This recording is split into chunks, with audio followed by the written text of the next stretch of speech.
This Jocks 94.5 podcast is brought to you by Millennium Satellite and Video. Log on to msbnow.com. TV excellence everywhere. That's Millennium. McElroy and Cubelic in the morning starts now. All right, welcome back in. McElroy and Cubelic in the morning. Hour number 2 underway right here on Jocks. You can watch live on YouTube. Search Jocks 945 each and every morning. It lives there throughout the course of the day. So if you want to go back and watch, you can do that. JocksFM.com. The Jocks app. Search WJOX in your app store. You can get podcasts. Go back and listen to segments, hours, full shows. That also directs you to the YouTube. You can listen live there. Or just tell your home smart speaker to enable the Jock skill. Bill Smith Buick GMC is the GMC Dealer of the Year, the national champion of GMC dealers. They have won that national championship a remarkable 5 years in a row. Nobody else has come close in the area. That's why you need to take the short drive up to Coleman. We're lucky to have them right in our own backyard. You'll understand the second you walk on the lot why they've won the Dealer of the Year award. Andy Cole and Jonathan Yeager go above and beyond to make sure that you have the experience that you deserve when shopping at Bill Smith. You can get a GMC Sierra 1500 SLT trim, get it $14,000 off the sticker, which is nearly 25% off. When you look at the numbers, you can get it for just around $53,000. You can also get a Buick Encore GX for a lot of money off as well, $5,000 off to get it under $25,000. It's an economical, sporty SUV. So highly recommend taking the short drive up to Coleman. You'll be glad you did. You can also shop online, have it delivered right to your driveway at BillSmithBuickGMC.com. All right, let's talk a little outside the SEC college football. Matt Shodell going to join us now on the Higginbotham Hotline to discuss the Miami Hurricanes. Matt, we're not there. We're not watching practice. We don't talk to people that are there every day, but it feels like the buzz on Carson Beck has been growing and growing the last 2 weeks, that maybe ahead of schedule, maybe doing some things that weren't necessarily expected. What's the buzz that you're gathering from just how he's fitting in with this Miami football team and this Miami offense? Yeah, well, first of all, I guess Miami's doing something right to have garnered interest from a show in Alabama to talk about Miami. Well, listen, they have a former offensive lineman as their head coach, so we're going to talk about him. At the end of the day, that's just it. So, also our guy, Mario. We like Mario. Yeah, we're big on Mario. Yeah, Mario's great. So, yeah, Carson Beck. Okay, let's go to the beginning. When he first came in, the perception was people in Athens wanted to get rid of him. You know, he threw a SEC high 12 interceptions. He had problems mentally, he was distracted by his girlfriend. There's a lot of outside noise. I'll tell you, everything I've heard from inside the program and talking to him myself, this is a different guy maybe than the one who began his career at Georgia and had a sort of up and down career there. Really humble, smart, nerdy. He says he likes Star Trek, is like his favorite show, and he plays the piano on his free time. Doesn't like leaving the house, not a partier is what he says, and he hasn't been reported at Club 11 or anything like that on South Beach.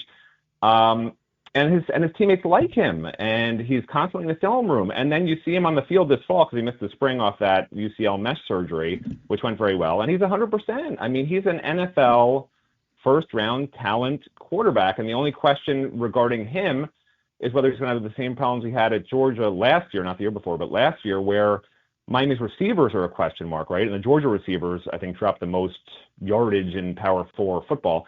If his receivers aren't getting open, which they've been hit or miss this fall camp, but the cornerbacks at Miami are really good, so it's a little hard to tell till they get against another secondary. But the big challenge will be Notre Dame, obviously, which has a top secondary. But everything he's done has been on point.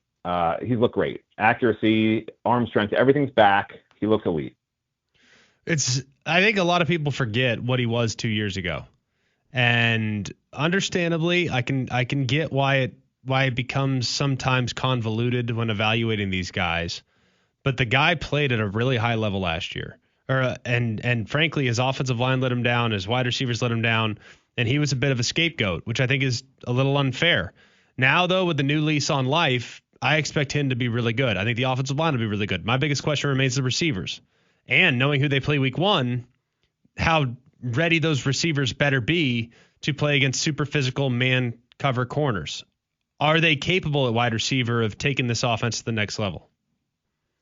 Right. So that's the $1 million question. We get questions from fans every day about it. We do a morning show. Fans are constantly asking us, and we're always addressing it on the show. Here's the real question, and also the question mark, right? having watched spring practices myself, having watched fall practices myself, the most talented wide receivers on the roster are 3 true freshmen, and if he's fully healthy, he's constantly banged up, JoJo Trader, who's in his second year and didn't play much last year. So that's scary when Miami brought in 3 transfers who are all seniors, CJ Daniels, Keelan Marion, and Tony Johnson. Since you guys are in Alabama, you probably don't follow it as closely down here. But you're probably in Alabama, you never heard of these guys probably, right? I mean, one's from BYU, one's from Cincinnati. One had no touchdowns at LSU last year, but was really good at Liberty, lower level Liberty the year before. That would be CJ Daniels, who had a foot injury last year that also held him back. But if Miami wants to use guys who have done it before, right, veterans, none of those 3 guys have had over 500 yards in a single season at the Power 4 level, at a major program level, right? Are they willing to play the true freshman? Are they willing to play a second-year guy like JoJo Trader and give those guys the majority of the reps? I think that decision will essentially dictate how Carson Beck looks this year, because having watched the practices, I think the young guys are the best players in the wide receiver room. So I don't know what they're going to do. Do you go with experience against Notre Dame, or do you just throw out some guys who have maybe their eyes get a little too big on the big stage and they make a mistake that costs you the game? I don't know. That's why I'm not paid anywhere near as much as Mario Cristobal, or for that matter, Carson Beck. We're talking with Matt Shodell. He covers the Miami Hurricanes. A lot of positive buzz coming out of camp so far. When you look at either other transfers in that maybe didn't garner a lot of talk when they signed or decided they were going to go to Miami, or younger players we haven't seen a lot of yet, who has maybe made the most strides that you could see early on being an impact player for Miami that hasn't gotten the offseason discussion? Oh, the big name that nobody's probably heard of outside of Rutgers is Mohamed Toure. He missed all last year with a torn ACL. The year before, he had 92 tackles. And you look at this guy, and he looks like he's a professional wrestler. I mean, his arms are bigger than my body. Like, this guy is chiseled, and he's had a couple of major knee injuries, but he looks like he's back, and he's going to start at middle linebacker for Miami. He's going to be outstanding. And then the secondary is the other thing that's been totally reshaped. And you're noticing these are all in the defense, right? Because the defense is what cost Miami the playoffs last year. The offense was off the charts. So Miami really addressed its weakest area on defense, which is the secondary. And 4 of the starters in the secondary are going to be transfers. Keontae Scott, who had a horrible year last year at Auburn, but that was playing boundary corner. The year before, he was outstanding at nickel. And now he's back with that Auburn secondary coach at Miami playing nickel again, and he's looked pretty good. You got O.J. Frederick is the only returner in the secondary who was really good as a freshman last year. And then they added, Xavier Lucas, who everybody knows because of the lawsuit between Wisconsin and Miami, right? He's been outstanding. I think he's going to start at the other cornerback spot. They got Ethan O'Connor from Washington State for depth, who's a really good cornerback. And then at safety, the 2 starters are both transfer portal guys. Jacoby Thomas, who was a backup at Tennessee last year, which sounds like why would you want him? But he's actually looked decent. And Zechariah Poyser, who started as a redshirt freshman last year at Jacksonville State, and again you'd say, well, why would you want him? But he's looked really good. So again, this is in practices, and this is against the Miami wide receiver core that isn't perhaps great, could be great, but we don't know. So with so many transfers on the defensive side, I don't think they can be any worse than last year when it was pretty bad. But the question is, how elite can this defense be? Is it going to be an average defense or a great defense? Because it could honestly be either or even a little bit below average. We have to wait and find out. What about just the defensive coordinator? And while I like Lance Guidry, I think Lance Guidry tried to do a little too much from time to time last year. And the year before, frankly, just kind of watching them just aggressively blitz for no reason. With Heatherman, I feel like they're going to be much more sound. It's going to let the players play. We're not going to see as much aggressiveness, not as much, I don't want to say like ego, but it's like I felt like Guidry had an ego. It's like I want to hurt people with my blitz packages. I think Heatherman will have some more patience when it comes to the defensive plan. So how will the scheme help the players? Yeah, and I like Lance Guidry as a person, but he became a 4-letter word in Miami by the end of last season, unfortunately. The scheme is the same. It's still a 4-2-5, and it's still an attacking 4-2-5. The issue Lance Guidry had, and partially it was his fault, obviously, because it always comes back to the coaches, but he did not have defensive backs who were any good. And his whole scheme was predicated on having cornerbacks that can cover one-on-one to, like you said, allow him to blitz every single down. And he never really adjusted when other teams just were lighting up the secondary for 4, 5, 6 explosive plays through the air per game, which cost you games, obviously. Corey Heatherman's defense, okay, it is still an attacking 4-2-5, but now he has the cornerbacks, like we were just talking about, right? Really good cornerbacks across the board and good depth at cornerback across the board, which will free him up to do what he wants to do. And his defense also is much easier to understand. Every player we talk to, from first string to 10th string, I know there's not a 10th string, but every guy on the defense has told us this defense is so much easier to understand. It lets me play free. I don't have to think so much. And as anyone who's played football at a high level knows, when you're thinking on the field, it's slowing you down, okay? Whether it's pre-snap, during the play, whatever the case may be. And for those of you that watched a lot of Miami games last year, which maybe your listeners didn't, there were a lot of times where you would literally see linebackers looking to the sideline with their arms raised up, looking for the call as the ball's being snapped or just before the ball is being snapped. That will not be happening this year. You will not be seeing linebackers trying to cover slot receivers. You will not see defensive ends trying to cover, fast X's and Z's and Y's. This is going to be a much more, like you said, sound defense, but it still will be, I think, heavy on the blitzing because he can trust his cornerbacks. And if the cornerbacks don't work out, then unlike what happened last year, I'm sure he will adjust, help over the top from the safeties, figure out how to stop the run from there, all that chess game stuff.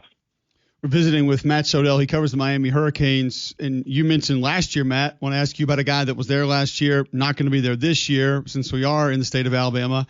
Isaiah Horton has a lot of positive buzz for what he could potentially be for the Crimson Tide this fall.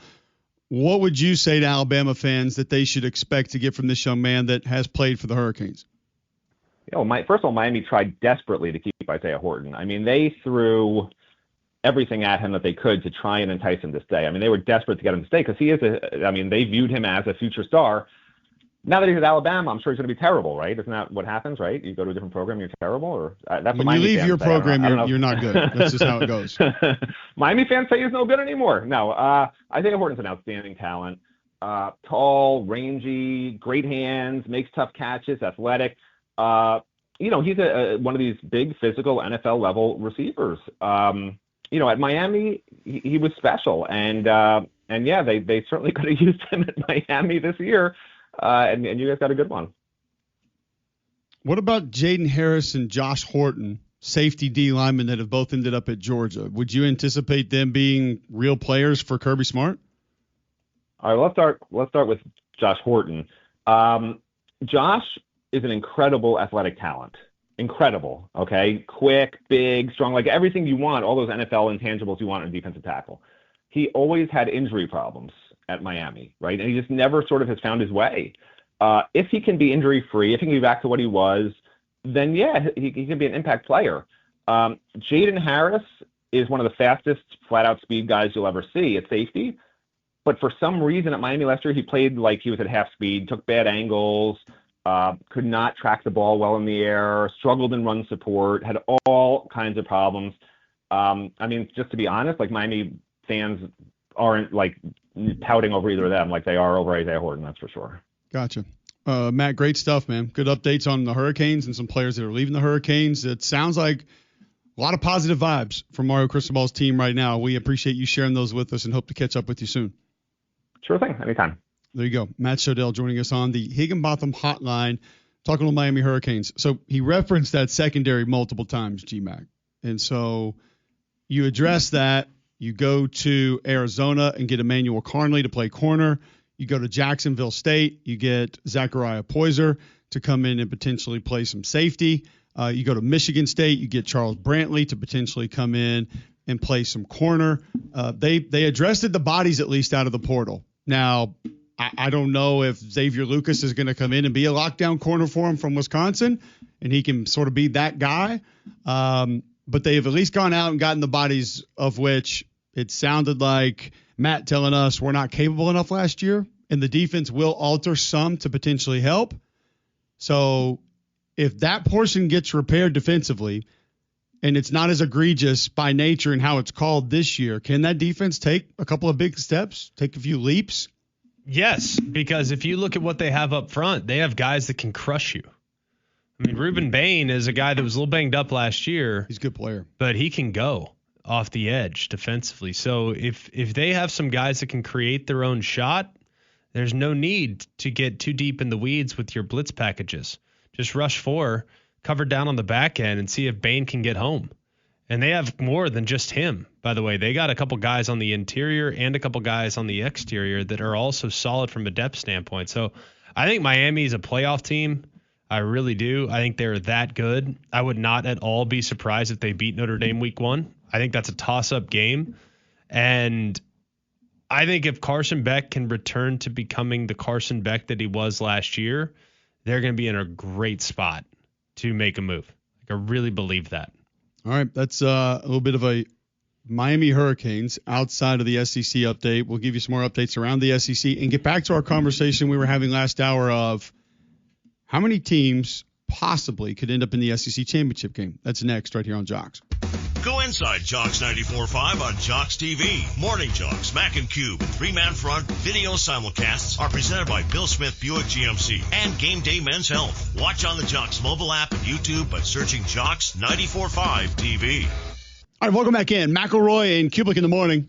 Appreciate you guys hanging out with us. We're going to open up the phones, 800-239-9569, 800-239-WJOX. I will sort of update you on a late ad here to the show, 9:30. We're going to add Mike Repole to the show, billionaire, new co-owner of the UFL. Try to get an update on the Birmingham Stallions and everything that's happening there, what exactly is going on with the news of potential relocation that's been happening. And I know some fans here locally, GMAC, not happy about that being a possibility. But either way, we'll try to get some answers coming up at 9:30. Looking forward to hearing what he has to say. I mean, I think a lot of it has to do with just the amount of people that were going to the games. But there was support from a TV standpoint, and this has been a made-for-TV league. And tell me what you think about the league. We didn't get to this the other day, but tell me what you think about this. Yeah. Birmingham Stallions account via Twitter at USFL Stallions. I feel like it could be altered. Message from our ownership is clear. We need 5,000 season ticket deposits to hashtag Save the Stallions. What do you take from that? I mean, 5,000 season tickets. Feels pretty simple to me. What was the average attendance last year? I want to say it was over 7. When I saw the final numbers coming out, it was like 7,500, something like that. And there were only, I believe, 3, maybe 4 teams that were better. That's one of the things that I've been frustrated with hearing about it is I understand that the attendance was better early on, but you also had inherent advantages. You had every team housed in Birmingham. Therefore, you had more people in the community that were out and about, that were doing things in person, that were going to schools, coming in, sitting in on radio shows like Players Did Ours, going in, sitting in TV shows. But you move them to Dallas, that's going to change. It's just that your marketing is going to be different. So I understand that the attendance may have been down a little bit from where it was the first couple of years in Birmingham. However, comparatively, it's not like the majority of the league was better. No. And that's where there's just a disconnect to me on the entire thing. You have to be open-minded as to how all of it is operating. And it doesn't just automatically get better. I mean, what do we hear Greg Byrne talking about all the time? We got to find a way to get butts in seats. You think people dislike Alabama more than they did 5 years ago? Are people less interested in Alabama football? No, but he's still concerned about getting people to games. But that's long term. But that's not just him. That's everyone. Yeah. In college football, in the NFL, they're all trying to make the experience better. Why does Arthur Blank give you a hot dog for $2? Because he knows good and well his product's great. Cents. He knows good and well his product's great on TV. Yeah. And people can sit at home and watch Red Zone and every other game and his game, but he needs to get you there. So it's not easy. And then in that time of the year, you got spring, you got Easter, the Masters, NCAA right. tournament. You're competing against a lot of things, vacations. So maybe we'll get some of these answers at 9:30 today. I would love nothing more than for the UFL to continue to carve out its place in the world. I have my long-term concerns because of what you just said. I think that going and watching substandard quality of football compared to what we're used to in the fall is hard for people. And are they willing to make the sacrifice to go to the game in the spring when there's youth sports like baseball, as we know is the greatest and most important thing in the history of the world is youth baseball. basketball, golf, other things that are drawing your attention potentially away. It's also 1,000 at certain points in times degrees. It is hot. And you get some storms to pop up back for. I mean, there's a lot of factors working against it. Totally. But we'll see if we can get some answers coming up at 9:30 today. So I asked a question, and I want everybody to sort of be a part of this conversation. 800-239-9569, 800-239-WJOX. You can text in 205-834-9450. You can also tweet into the show at Mac and Cube. If you were to take the 16 teams in the Southeastern Conference, all things align. Everything goes their way. All the good fortune, balls bounce their way. Teams could get to Atlanta. Possibly get to Atlanta. Is that a short list for you? Is that a longer list from you? And maybe more difficult, how many do you immediately eliminate from that possibility? So I went through it with Ryan McGee, Greg. Yeah. Mississippi State, most people are going to eliminate them from contention of getting to Atlanta in the SEC Championship game. Yes. You would agree with that? Yes, okay. we're good. Arkansas? Yes, you can eliminate them. I still think it's at least a fun conversation to say if these receivers are pretty good and the O-line holds up, Taylor Green takes a step, Bobby Petrino, OC. What do they have on defense? Super long shot. Super long shot, super thin. What do they have on defense? They have an active group of linebackers. Yes, you lose Landon Jackson, but you still have Cam Ball up front, who's been dinged up in camp. Can you cover? Fair. You couldn't cover the last couple years. It's going to be the same thing with LSU and Ole Miss. It's going to depends on your transfers. Yeah, well, with all due respect to Arkansas, they have other guys. I get it. The quality of the. We'll say Arkansas for now is out. So Mississippi State is out. Arkansas is out. Is Kentucky out? Yes. Kentucky's out. Okay. Is Vanderbilt out? Literally no chance it can happen. None. You say out. Out. John, do you have Vanderbilt out of any feasible possibility making the SEC Championship game? I would have them included in the list. I wouldn't say that they're out.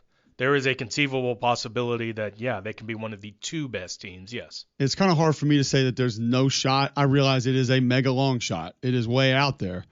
But it's kind of tough for me to say that there's just no way. So we would need another vote to get us either in or out on Vanderbilt. We'll ask Damien in a few minutes when he can hop in studio. Are you in with Vandy? I'm just having a hard time saying that there's absolutely 0% chance that they can find a way to make it. Okay, hang on one second. Let's go through their schedule quickly. And now listen, if we're doing this, hang on. It's going to be a lot of and, ifs, ors, and buts. Yes, that's what we do in the preseason. But if we go through their schedule, stand by. I got to find it. If we go through their schedule and determine who will they be favored against, and how likely are they to run the table as an underdog? We can't play the favorite game because we're talking about how big of a long shot it is. So it's against every odd possible. So I can't just play that game. Okay, I will put it at 0%. But we can play this game of South Carolina has problems at wide receiver. Defense might not be great. Offensive line might not really be able to hold up. So can Vanderbilt find a way to win that game? Yeah, absolutely. Vanderbilt's got some pretty good edge defenders. Alabama has a new starting quarterback. Alabama has some injuries in camp that could have some portions of depth a little bit concerning, and they knocked them off a year ago. According to you, that makes you a good football team the next year. Yes. So that could happen. LSU might not hand the football off. Has a quarterback that will throw the ball to the other team. Correct. Feasibly, if you can limit the possessions and he throws it to you a couple of times, you got a shot at winning that game. Missouri's going to play two quarterbacks in the opener. That means they don't know who their quarterback is. Okay. And they're relying on some transfers. Texas's offensive line is not proven by any stretch of the imagination. But they at least hung with Texas for a little while last year. They played Texas better than some. And have a new quarterback that might also throw the ball to the other team. We don't know. We haven't seen a ton of them yet. You like their chances of going to Austin and getting a dub? Don't love it. I don't love any of this conversation. I'm just talking about from a feasible possibility long shot standpoint. Let's be real. November 8th, Auburn could literally be lava by the time that game hits. It could be melting down the streets of Lee County We don't know. Lava can also be very dangerous. Can build things. You could also step into that and you get burned. Can be tasty too. Chocolate lava, it's legit. And on the flip side of that, especially in the fall when my wife orders Domino's 3 times a week, Kentucky may be just straight magma by the time we get to November 22nd. We don't know what that thing is going to look like. Why do you keep going to lava references? Because I view lava as like, I'm thinking the program's they're melting lava down. that you so can't what do you stop want them. They're going to go and mow down everything in their path Kentucky like Dante's Peak. All right. Kentucky may be a sheet of ice by the time they get to November 22nd. That's a little better. And you can't even steer the car or hit the brakes. It's literally just skidding down the interstate. No idea where it's headed. So that's what they are. They are ice, and Texas is the Titanic, is what you're telling me. Sure. You are reaching so hard for Vandy right now. Okay, but listen. See, you're playing the game of the listeners right now. You're going to sit here and think that I really believe that this is going to happen. I'm just finding a way to give you 1% of a chance He's done this could before. potentially take place. He's done this before. I remember him selling us for an hour about how Mercer's going to give Georgia a good game. I think it was Ole Miss. Ole Miss, yeah, whatever game. To which I'm all for a shameless plug and self-promotion. 100% supportive of that because I will watch your games because you're my friend. I will not necessarily watch that game in hopes of Mercer being competitive. I do not think Vanderbilt is going to be the same team this year from a surprise, we're good standpoint. They have people's attention, which means it's going to be harder for them to replicate last year's results. It doesn't mean they can't. It just means that the likelihood of them sneaking up on teams is going to be very, very slim. They're going to get teams full attention in the pregame. They're going to get teams full attention the week leading up. And I would imagine teams will play better against Vanderbilt because of what they did last season. Correct. And so what you're doing right now is a great job of giving us the reasons they won't get to Atlanta. Correct. My job is to give you the 1%, 0.00001% chance they could get to Atlanta. All right, sounds good. And the last would be that Tennessee's offensive line doesn't appear as though they're going to be able to block anybody. They have a quarterback that will throw the football to the other team and has not operated in this system with a bunch of freshman wide receivers and not near the depth on defense they had a year ago. Okay, they can. Yeah, Damien, the 1% chance, or are they done? There's no way they can make it to Atlanta. I believe there's no way they can make it. Okay, thank you, Damien. So all right, let's go through it. We solved nothing. Let's go through it right now. They are currently preseason. We've spent too much time on Vanderbilt. They're a 14-point dog. The listeners can decide. They're a 14-point dog at South Carolina on September 13th. South Carolina almost lost to Citadel in the first game of the season last year. It was Old Dominion. Whatever. It's not like they got out of the gates like Secretariat. That's like week 4. They're going to be fine by then. It's still early. Okay, let's move to the next team. We have eliminated Mississippi State, Arkansas, Kentucky, and I'm going to let you guys be right because John and I are always wrong. Vanderbilt. Correct. All right. Can Texas A&M? By the way, if we can just for a moment talk about Vanderbilt's passing attack, like we talk about Deo Pavi as like he's God's gift to football, and against Bama he played amazing in that game, but he's got a lot more Steven Garcia in him. Some easy throws in that game. It was only 3 or 4 of them, but he missed a couple. No, he was 100% adjusted completion percentage, the only adjusted completion percentage of 100%. Okay, you and your war baseball stats. He missed a couple throws. I'd recommend going back and watching and seeing how many throws he missed because I counted 0. What's the point? There's no chance of him making Atlanta, so why go back? Right. He threw for 185 yards a game last year. Hey. That was 109th in college football. Okay. Look how throw. Look how throw. I like how look how's become everything. All right, 14-point dog at South Carolina. 21-point dog at Bama. 12-point dog. What was it, 38-point dog last year? They were 20.5 last year. Per you, if you won last year, you're going to win the next year. When you blank a team 23-0 on their home, when you beat them 23-goose in Jordan Hare, where you can't win, I've been told. Pavia was 16 of 20, by the way, in that game last year. How many drops? I don't have seen the stats of that. I guess by that math, 4. Are we going PFF here? 4, I guess. If he was 16 to 20, must have been 4. Hang on, let's look it up. Now you got me fired up. Now I'm mad. I was literally in the booth for that game, watching it. There were 1 or 2 that he could have had that he didn't. Now they may have been intentional throwaways, but there was a couple that I felt like were there that were not hit. Now he played next to perfect. I'll give you that. He played great. I want to say the damn Netflix show showed one that he missed. And that's why I'm thinking this. Because I remember watching that show like, hey, had that one. Didn't hit that one. But what do I know? Ball.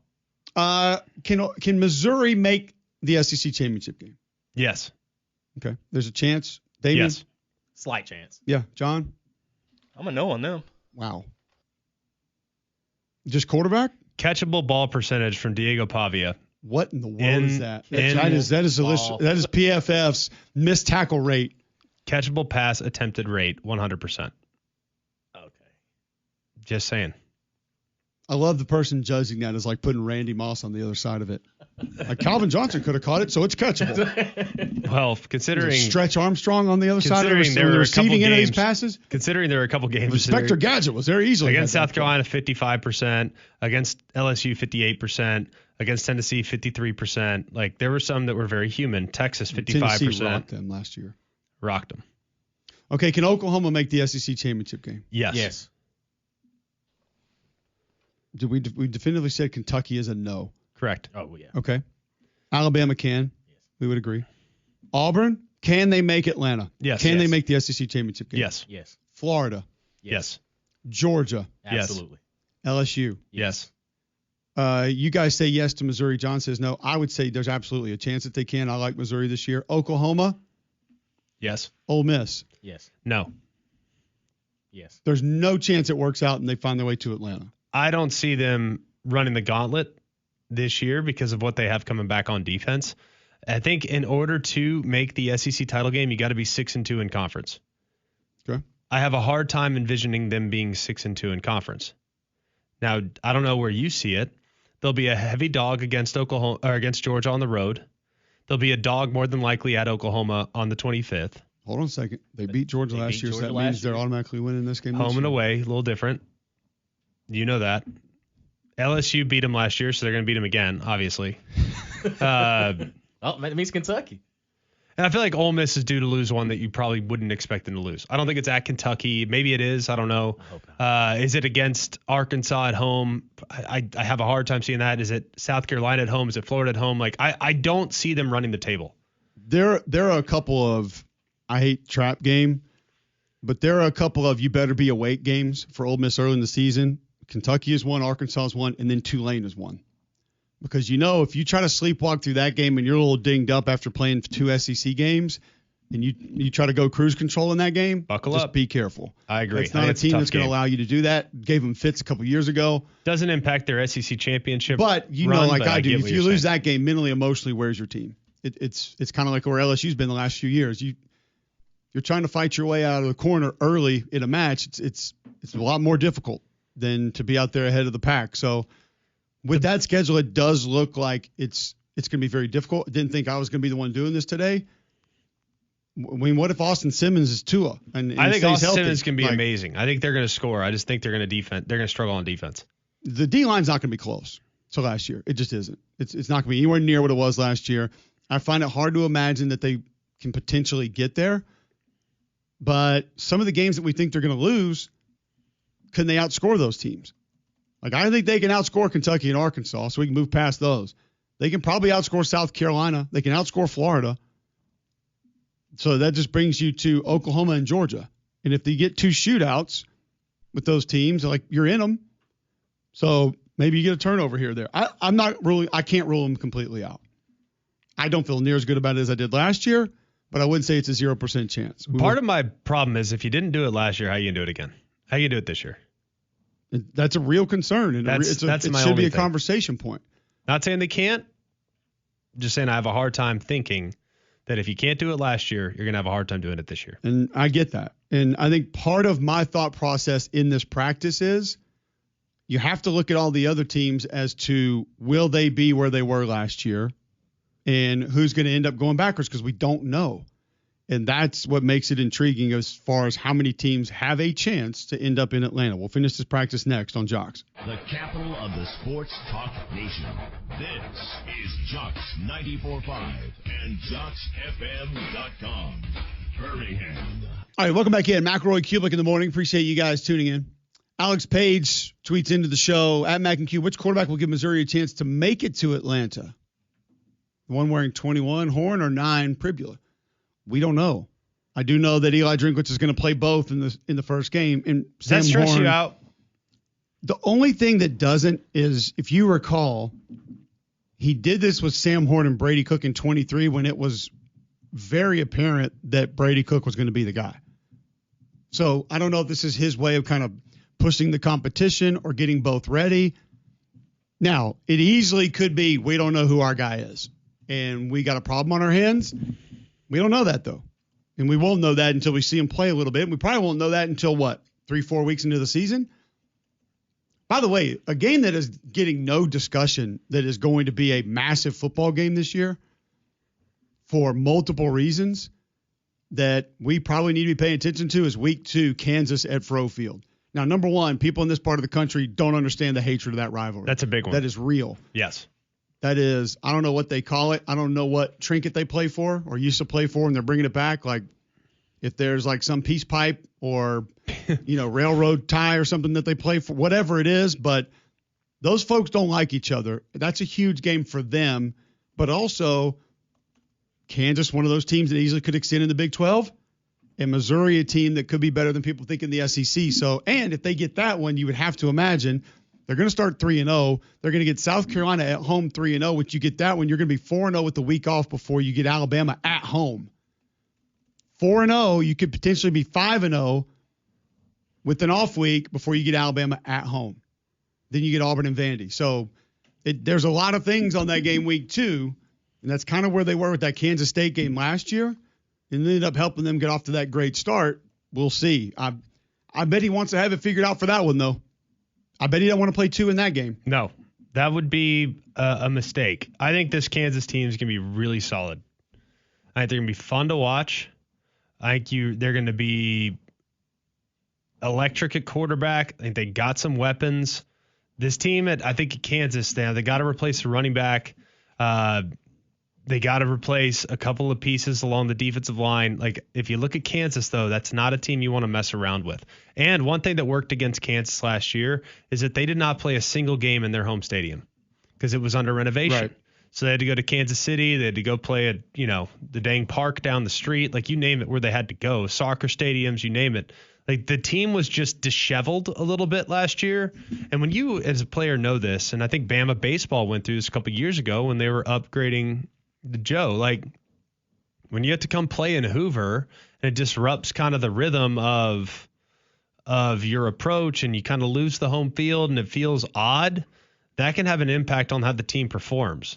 And I think this team has a chance to bounce back in a big way this year because that stadium's now done. They're going to get back to kind of doing their thing. And we love Lance Leipold on the show, and I think he's going to do a great job this year.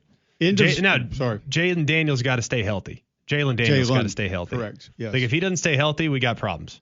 The end of summer savings events on now at Royal. There are some discounts that you're going to need to find. Get a 2025 GMC Sierra SLT Premium Plus X31 with sunroof with list price of $71,610 for $57,110. That's a savings of $14,500.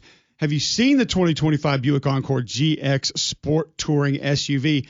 It lists for $30,575, but it's been reduced by $5,100. Buy it today for $25,475. All offers are valid through September 2nd, 2025. Certain restrictions apply with approved credit.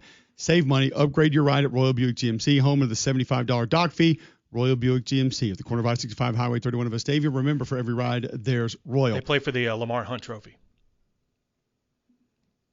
That's actually what you get for winning the AFC Championship game. Yeah, and the Border War. It makes sense because they're trying to decide. How do they decide where the trophy goes? Though the trophy, the Chiefs currently are trying to decide whether or not they're going to play in Kansas or in Missouri right now. It's a hot topic.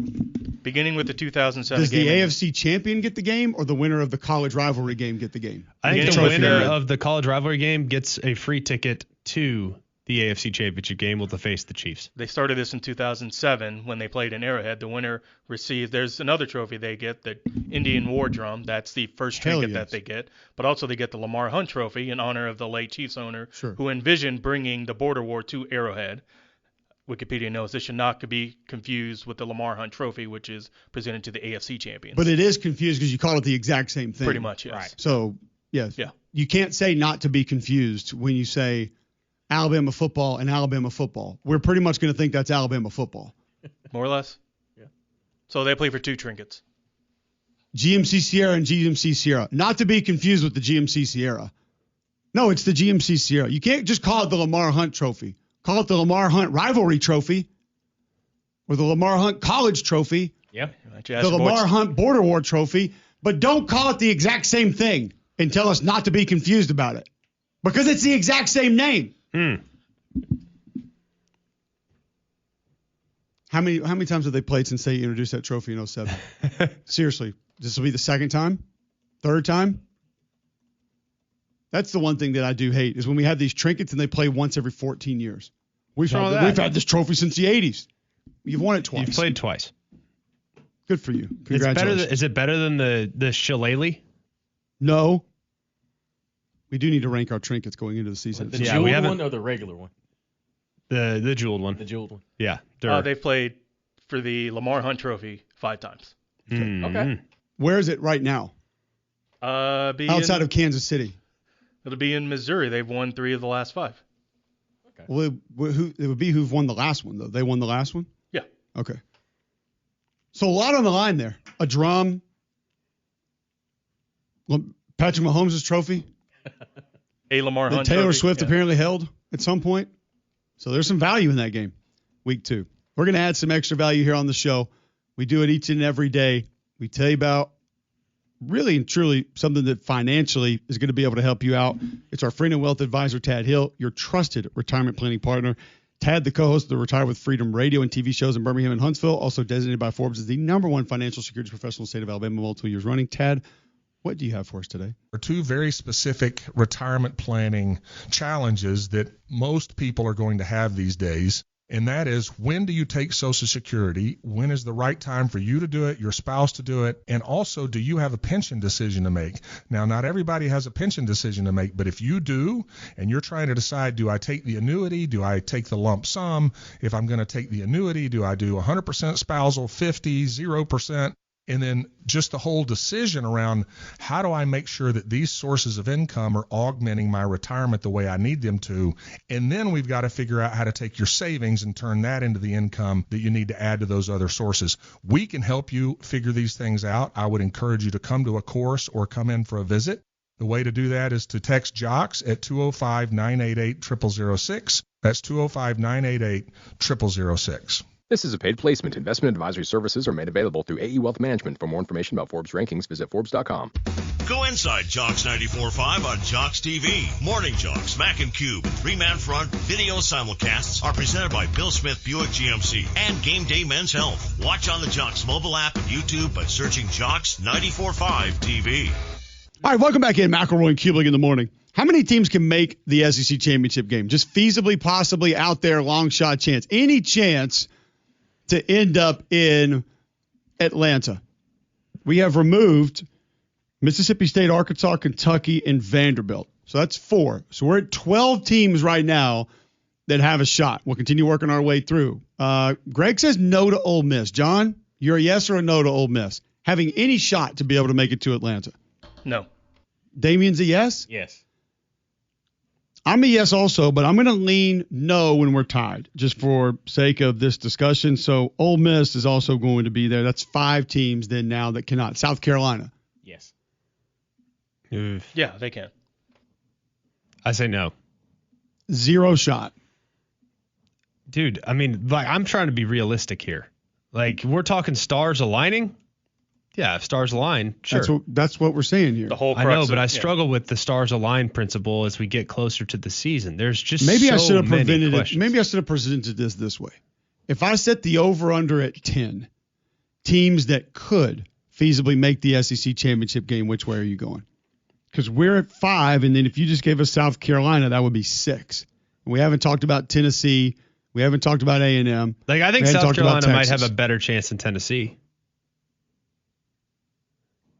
I'm with you yes. there. Yeah. So that's a yes. So I guess I can go yes then if we're Okay, so Tennessee, so we're going to allow South Carolina then to be in Tennessee. They host Bama. They go on the road to LSU. They go on the road to Ole Miss. They go on the road to A&M. They go on the road to Missouri. For this practice, Greg, I think when you bring up those games, you take all of our concerns about the teams they're playing, and you feel like those have become a very real part of what those teams are. So Tennessee can't block. Aguilar's throwing the ball to the other team. They can't run the football. The D-line depth catches up with them like it did not last year. All of those things are a problem for them. If you're talking about, well, they got to go play Texas. Texas can't block. Arch Manning's making mistakes. They don't have the interior D-line depth. Like, all of those things are real problems for all of these teams. Those are the things that have to happen for maybe even an A&M or an Auburn to make it to Atlanta, or a Florida or an LSU to make it to Atlanta. Is their problems go away, and the other team's problems are very evident. Like, for Oklahoma to make it, that offensive line's got to be a lot better than last year. And John Mateer is going to have to be mistake-free in some games. And some of the teams that they play are not going to have the issues that they've previously had. They're going to have to show up, I mean. Last year was about as good a South Carolina team as we've seen defensively in a long time, no? And offensively, they were great in conference, correct? And got better later. Yeah. Correct, right? They lost 3 games in conference. That's a lot. Well, there are a lot of people that believe in should-haves that would have told you one of those technically wasn't a loss. Well, I'm sorry that they had defensive penalties. I mean, I know that we want to ignore that, but those calls, you can be mad that they were called, but they were the correct call. That wiped touchdowns and turnovers off the board. Like, that was the right call. Whether you like it or not is beside the point. But were they the correct call or no? Yes. I didn't think that the hit on Nussmeier was the correct call. No. Okay, well, we can go he back. He barely touched him. I mean, if that was a D cleater that unbuckled his chin strap and knocked him into oblivion, yeah, you make the call. But a bump that he falls down on, you don't make the call there. I don't think that that's what that was. So, but hey, that's why it's a judgment call. Either way, you lost the game. At the end of the day, you lost the game. So Nick Harbor's got to catch the football. Some of the young receivers are going to have to be really good. Monkel Goodwine and some of these D tackles that haven't really played a ton and been super effective have got to be really good. Brian Thomas got to be really good. A lot of things have to happen for South Carolina to even be in the discussion to go to Atlanta. It can't just be Lenore Sellers and Dylan Stewart. That's not enough.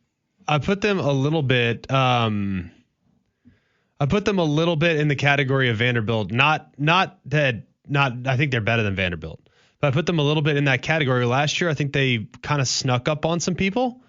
And I don't see that being the case this year. Like, I think everyone is very aware of what South Carolina is capable of. And I think they spent a long offseason studying South Carolina. I think they're about a 7-5, 8-4 football team, which is pretty dang sporty, by the way, following up what they did last year. 8-4 specifically, depending on if you get, like, let's say you got Clemson and LSU or Oklahoma there. Like, that should be considered a really good season. Great year. But their schedule also should, if they get past Virginia Tech, the schedule could potentially allow them to have a really nice ramp up to the meat of the schedule. And then once again, you get to the middle of the schedule. What is Oklahoma? What is Ole Miss later in the season? What is A&M from a depth perspective or quarterback perspective later in the season? Now, Clemson's going to be Clemson. That's a tough one no matter what. So we'll finish up this conversation next hour, but the coach, Wim Sanderson, will be with us next. This is McElroy and Cubelic in the morning.